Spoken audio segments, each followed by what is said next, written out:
Okay, so for the skill builder, you're going to work on your watercolor technique. So you're going to grab a little piece of, this is like 4x5 paper. They're using this, just this sulfite drawing paper for this.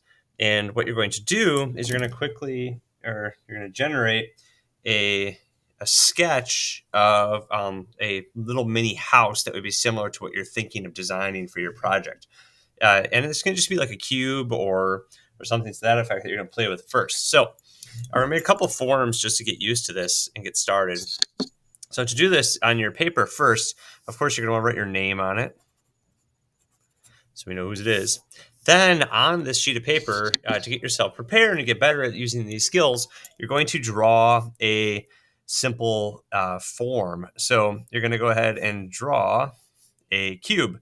So to do that, what I would do is draw a line and then draw a line up to the side and draw another line up to the side. After you've accomplished that, then you're going to just close off that shape and you have kind of this rhombus. Then, and these lines, the really critical part is that these are going the exact same direction. One's not flat and one's not going up. They're going the exact same direction. Then off the back side of this, I'm going to do the same thing. So I'm going to go back over this direction. And then I'm going to draw a line that's going the parallel to that line. So it's going the exact same direction. Okay. Then I'm going to draw one down here that's going the exact same direction as that one. So it's parallel, right? Parallel lines. Now it'll start to look kind of three-dimensional.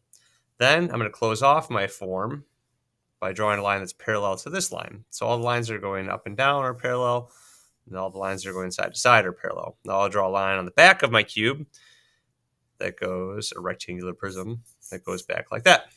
So from there, then I'm going to use my watercolor to add value. So I'm going to just play around with values that I might have inside the house that I'm going to be making because we're trying to get better at using this material. So I'm going to use my watercolor brush, and I'm just using one of these round brushes. It'll have a nice point on it. And I'm going to create my light source coming from this side. So I'm going to add my color slowly, and I'm going to pick just a local color. So I'm going to take my watercolors, open them up here, and I guess I'll just do something that I think I would use for my project. So I'm just going to stick with kind of like a brown. I'm going to wake up my watercolor, get it wet first, and rinse my brush out. So get this nice and wet. Often people will spray their watercolors before they start to activate the color.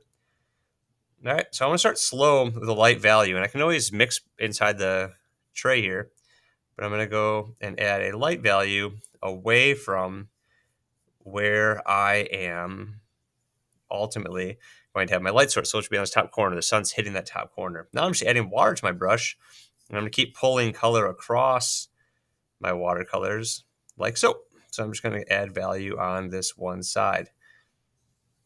All right. Then I'm going to continue that process on the opposite side here, slowly kind of outlining and then pulling color across. You gotta be careful where it's wet. It'll want to bleed across. You kind of want to sort of play around and control that as you're going. And I'm just going to sketch my way across. It's really exactly the same as drawing. You're just using wet media and kind of learning how to control that as you go. So I'll fill this in a bit. And then in the corners, I'm going to start making it a wee bit darker. So I'm going to add a little more of a concentration of color to make it look more bold. Like so, to start making my cube look three-dimensional. And then as I continue, I'll kind of make this darker on away from. I'm going to actually make this edge a little more defined right here by adding a little up the edge there. Pull this across. Okay, and then of course I'll have some color on top. So I actually didn't get any, well, maybe a teeny bit of paint. I'm going to push this across. It'll be darker in the back corner and lighter on the front corner. Sketch that in a bit. Now it's starting to look three-dimensional. So I want to, in the shadows, I'm actually going to have a cool color. So I'm going to wake up a little bit of this purpley blue here.